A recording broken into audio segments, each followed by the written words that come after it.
Hello tout le monde, heureuse de vous retrouver pour ce nouveau podcast. Donc je suis Sarah Amounou, j'ai créé ce podcast Conscience et Transcendance pour partager des clés de conscience sur à peu près tous les sujets de la vie, tous les sujets qui m'inspirent et inspirés par les personnes proches autour de moi que je remercie pour être des sources d'inspiration. Voilà, et n'hésitez pas si vous avez aussi des sujets qui vous intéressent, peut-être à approfondir ou avoir d'autres regards dessus. N'hésitez pas à mettre un commentaire si vous êtes sur YouTube. Sur des sujets qui vous intéresseraient. Moi, j'y répondrai avec grand plaisir. En tout cas, je peux donner un regard dessus. Voilà, qui n'est pas la vérité, mais un regard parmi les regards. Et c'est parfois intéressant d'avoir un regard différent du sien sur tel ou tel sujet pour voir les choses sous un autre angle. Alors, on va parler aujourd'hui des projecteurs karmiques. Pourquoi j'appelle ça les projecteurs karmiques ? Parce que c'est ce qui m'est venu en vision quand j'ai voulu conscientiser justement pourquoi je rejouais certaines choses. Et du coup, c'était vraiment sous la forme, vous savez, des anciens projecteurs, c'est limite si on n'entendrait pas le bruit, qui va avec des anciens projecteurs qui sont au-dessus de nous, dont on n'a pas forcément conscience et qui nous font rejouer les mêmes paysages, les mêmes situations, les mêmes enfermements parfois. Donc ce qui est intéressant, ça revient à... Je ne sais pas si vous voyez là, peut-être que je vais mettre ça d'ailleurs sur le visuel du podcast, la carte de la route fortune du tarot de Marseille, c'est exactement ça. Vous avez deux créatures, vous prendrez le temps de regarder parce que c'est vraiment la carte que je vais choisir pour le visuel de ce podcast. Il y a deux créatures qui courent inlassablement et qui subissent en fait les rouages du temps, finalement ce qu'on peut appeler le karma. Et puis il y a une créature qui trône, qui est couronnée au-dessus, qui est sur une espèce de plateforme et en fait qui a transcendé ce karma. Et en fait qui observe les deux autres créatures en train de se tuer à la tâche, un peu à revivre toutes ces situations. Et donc on peut voir cette créature, cette troisième créature, couronnée, dans une certaine nonchalance, en train d'observer les autres, en train de se tuer à la tâche. Et en fait, ce qui est intéressant, c'est la hauteur, c'est-à-dire qu'il est au-dessus de la roue. Et quand je peux voir au-dessus de ces projecteurs, je suis l'observateur qui observe quelque chose d'obsolète. Et du coup, le fait d'avoir cette vision de hauteur, cette lumière de l'observateur, sachez qu'en chacun de nous réside le divin, on l'appelle comme on veut, une partie de l'univers, de la source mère, de la source, de Dieu. Enfin voilà, c'est vraiment en fonction des croyances, tout est juste depuis son regard. Et du coup, quand on regarde et qu'on demande à voir à travers ce regard divin tous ces projecteurs qui se mettent en place et qui nous font rejouer inlassablement les mêmes scènes, on finit par transcender la situation. C'est vraiment, encore une fois, j'insiste sur ce nom de podcast qui est conscience et transcendance, et à quel point quand on a conscience des choses, c'est-à-dire quand on s'élève au-dessus des choses, quand on prend ma sœur aurait dit la hauteur de la girafe, quand on prend la hauteur de la girafe, Sista, si tu m'écoutes, je t'embrasse très fort. Et donc quand on prend cette hauteur de la girafe, il y a vraiment en fait, on se positionne au-dessus d'eux. Et on est vraiment dans une forme on pourrait parler de royauté. On observe son royaume quelque part, mais c'est dénué de tout ego. On n'est pas dans une forme d'ego. Mais on est souverain en son propre royaume. C'est-à-dire qu'on se met au-dessus. On se met en tant qu'observateur, un observateur du divin. On est tous les yeux du divin quelque part. D'ailleurs, c'est très intéressant parce que parfois, j'ai eu vraiment cette... c'est pas qu'une sensation, c'est un vécu que je vous raconte et qui demande à être partagé ici. Plusieurs fois, j'ai ressenti qu'une conscience supérieure regardait à travers mes yeux, en fait, comme pour expérimenter quelque chose. Et je me prêtais volontiers au jeu. C'était pas une forme d'asservissement, pas du tout. C'était vraiment une forme d'intérêt profond, en fait. Et je me suis prêtée au jeu. Alors, j'étais pas en dehors de mon corps totalement, mais je voyais que mes yeux étaient derrière, il y avait cette présence qui observait comme par mon prisme, comme si cette présence, ou cette conscience plutôt, avait mis mes propres lunettes pour regarder le monde avec un certain regard en fait. Évidemment, on n'est jamais seul. Évidemment, on n'est pas vraiment séparés. Donc voilà, toutes ces clés toutes on va dire, ces roues du karma qui tournent inlassablement et qu'on subit, comme ces créatures qui courent. Vous savez, c'est la petite roue dans son hamster, sauf que la roue ne s'arrête jamais, donc au bout d'un moment, le hamster, il commence à être très, très fatigué, un petit peu en PLS. Et donc, ça demande vraiment d'avoir un regard avec une certaine hauteur, en fait, et de se mettre au-dessus de ces événements-là. Et du coup, vous serez comme cette créature couronnée qui a justement transcendé son karma par le regard du divin, de la royauté divine, entre guillemets, et qui est souverain de son propre destin. Je ne sais pas si c'est clair. Encore une fois, le karma, ce n'est pas pour punir. On a trop entendu, je trouve qu'il y a une charge qui est tellement péjorative sur le karma. Le karma, ça nous permet d'expérimenter justement, d'avoir les deux aspects d'une même pièce, d'une même médaille. Je vais expérimenter un extrême pour aller expérimenter l'autre extrême et pour avoir une unité, non plus être dans la dualité d'une situation, mais dans une unité. C'est comme si j'avais vécu quelque chose dans son ensemble, par toutes ces nuances entre expérimenter un extrême et son inverse. Donc c'est plutôt pour avoir une vision unie. Et plus on a une vision unie de quelque chose, moins on est dans la séparation, moins on est dans la dualité, moins on est dans le bien et le mal. Et chaque expérience que nous vivons nous apporte tellement, tellement de sagesse et d'enseignement quand on s'ouvre à les recevoir. Donc là aussi, c'est vraiment une invitation à se dire, ok, je revis inlassablement la même chose, on ne s'énerve pas, s'il vous plaît, parce que quand on s'énerve, on commence à... Alors, on peut s'énerver, évidemment, c'est humain, mais observez-vous en train de vous énerver dans ce cas-là, s'il vous plaît. Comme ça vous permet d'avoir une certaine hauteur et de ne pas être dans le « je subis absolument tout ce que je vis ». Waouh, là, je vois que je commence à avoir la colère qui monte. C'est ok, je suis humain, je suis humaine, c'est ok, j'accueille ça. Par contre, je sais que je peux encore observer d'autres choses et être dans l'observation comme si je me regardais d'en haut. Et là, je transcende encore une fois des schémas répétitifs, des karmas. Et c'est vraiment, j'ai vu comme plein de projecteurs qui projetaient chacun un film, qui projetaient chacun vous savez, c'est comme une empreinte énergétique, une empreinte mémorielle où chacun projette quelque chose que l'on va revivre dans son quotidien. Ça peut être aussi une manière de vivre son corps, ça peut être une manière de vivre ses relations. Et tout ça va être teinté justement comme d'une autre vie qui interfère avec celle-ci. Parce que c'est aussi très intéressant de voir à quel point on peut, de cette vie-là, alors c'est quelque chose que je peux faire, ça, quand il y a des situations karmiques qui se présentent. En général, on va les régler aussi dans une autre vie, une vie que j'appellerais plutôt parallèle qu'antérieure, parce que quand on sort de l'espace-temps, il n'y a plus de temps. Dans cet espace d'incarnation terrestre, il n'y a plus de temps linéaire. Et du coup, de cette hauteur-là, on peut dire que ce sont des vies parallèles. Mais de notre point de vue ici, on peut dire que ce sont des vies antérieures. Je ne sais pas si c'est clair, mais en fonction de qui est l'observateur, si c'est l'humain simplement, on peut dire vie antérieure ou vie successive.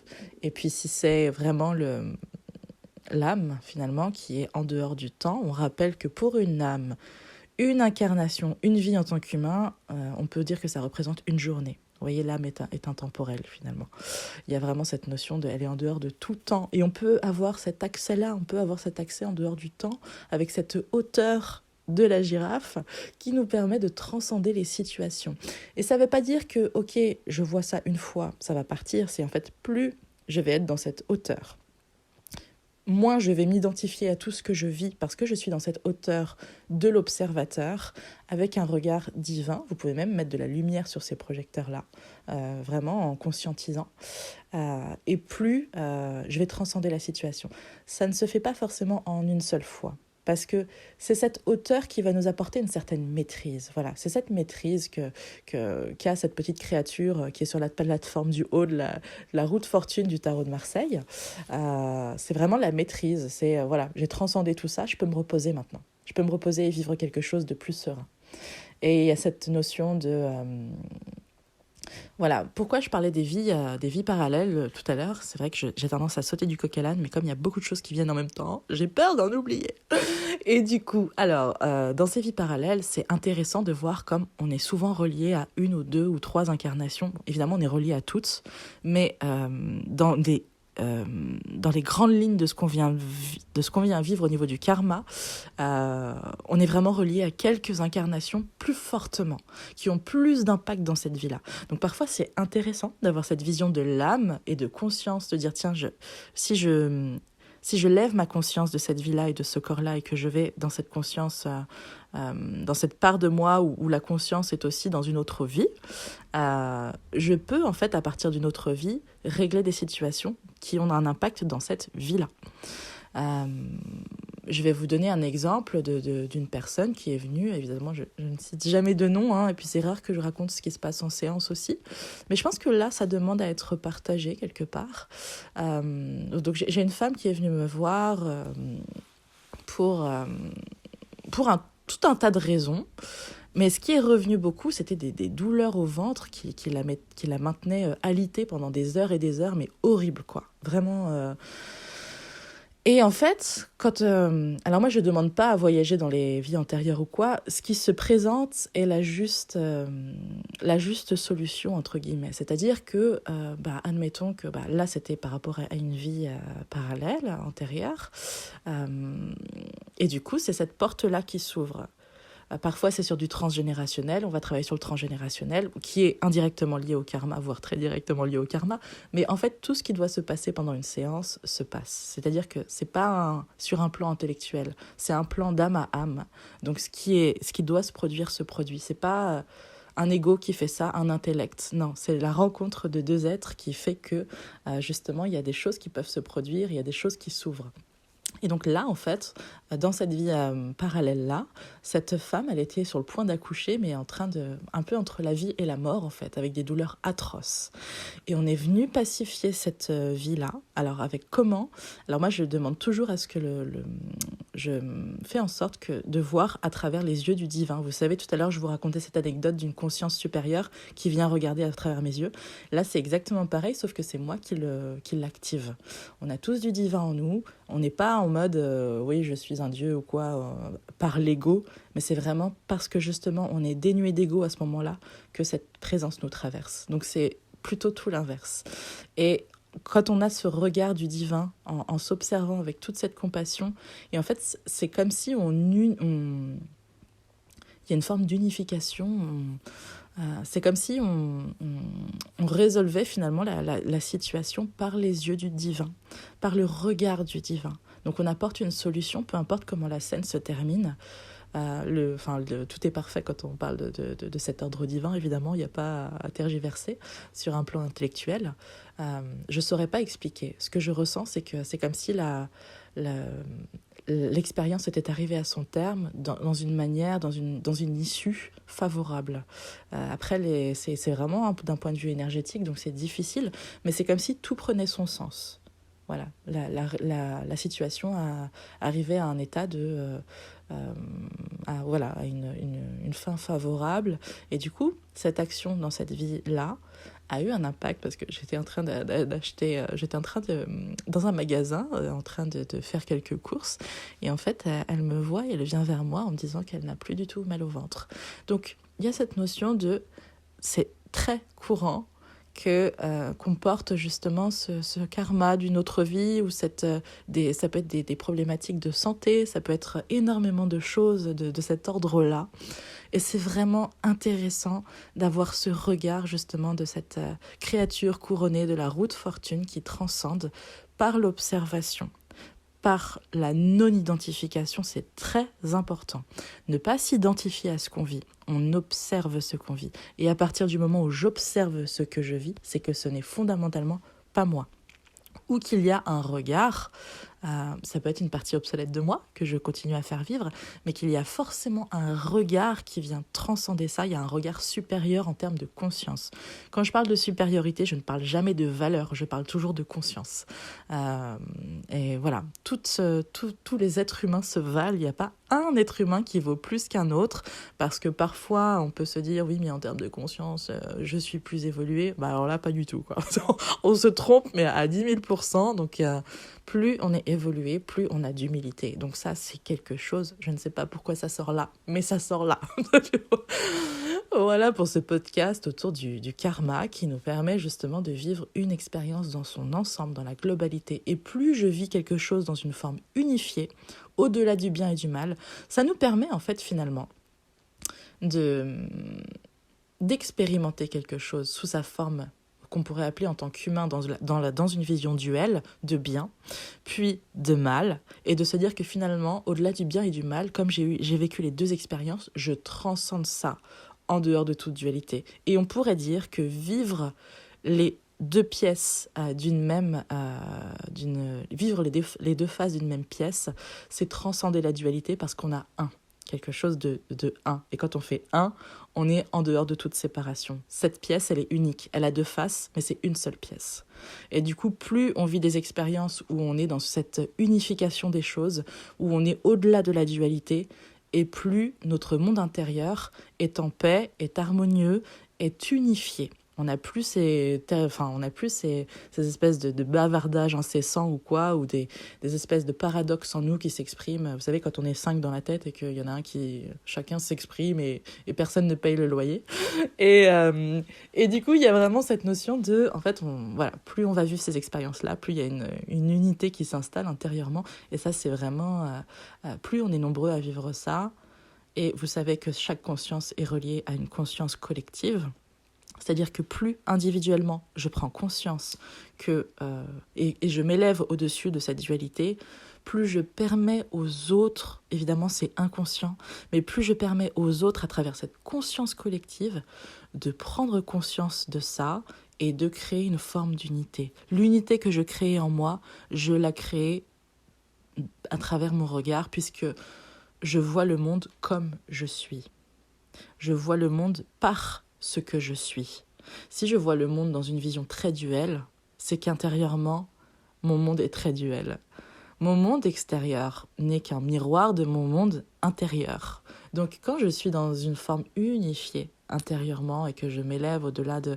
Vous savez, c'est un peu choisir ses combats et ne pas combattre, justement. Choisir le combat du non-combat, dans le sens où est-ce que je donne mon énergie, où est-ce que je donne ma conscience, où est-ce que je mets ma conscience et mon énergie. Je crois que c'est Mère Teresa qui disait « Ne soyez pas contre la guerre, soyez pour la paix ». Être pour change énormément de choses. Ne soyez pas contre une réforme des retraites, parce que là c'est très d'actualité. Soyez pour l'égalité, soyez pour la... Comment on pourrait dire ça ? Comment est-ce qu'on pourrait placer ça ? Pour une forme de bienveillance, une forme de justice et de justesse, de respect justement de l'humain. Et à partir de ce moment-là, quand on est dans ces notions-là, en fait, être contre quelque chose, c'est quand même participer à sa cause et à son émergence. Quand je suis contre quelque chose, je lui donne de l'énergie. Quand je suis pour quelque chose, je lui donne de l'énergie. C'est ce vers quoi va mon attention qui donne quelque chose. Et le fait d'être contre, ça n'a aucune importance.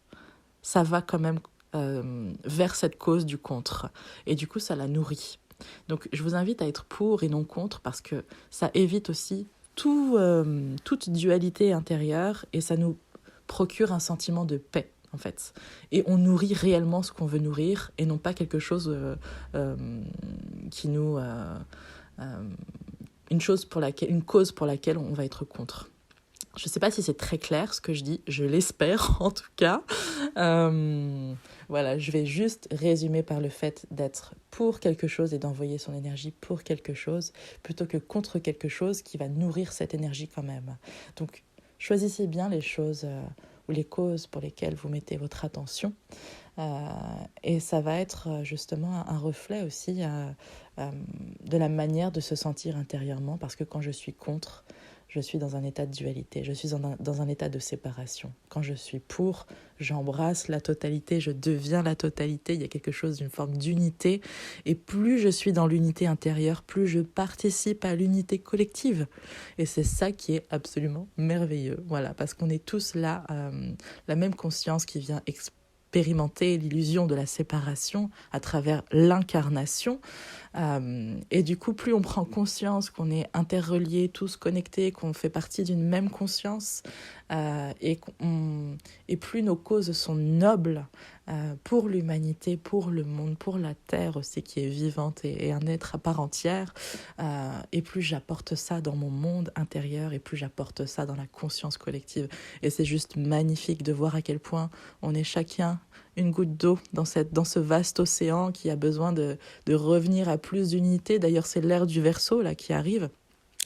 Alors moi, l'ère du Verseau, ça me parle parce que évidemment je suis Verseau, mais il y a vraiment cette notion de fraternité, de collectif et d'amour qui nous dépasse en fait, d'amour plus grand que soi et de...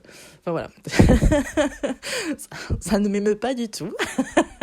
Mais voilà, il y a cette notion d'avoir cette conscience, de faire aussi, d'œuvrer pour plus grand que soi. Et je crois que c'est la meilleure des reconnaissances du sentiment intérieur, parce que œuvrer pour plus grand que soi, c'est reconnaître aussi que c'est une part de soi. Et c'est là qu'on se sent le plus vivant. Parce qu'on œuvre pour des causes qui sont nobles, qui sont une part de nous et dans laquelle on est à notre juste place, parce qu'on est cette part du tout.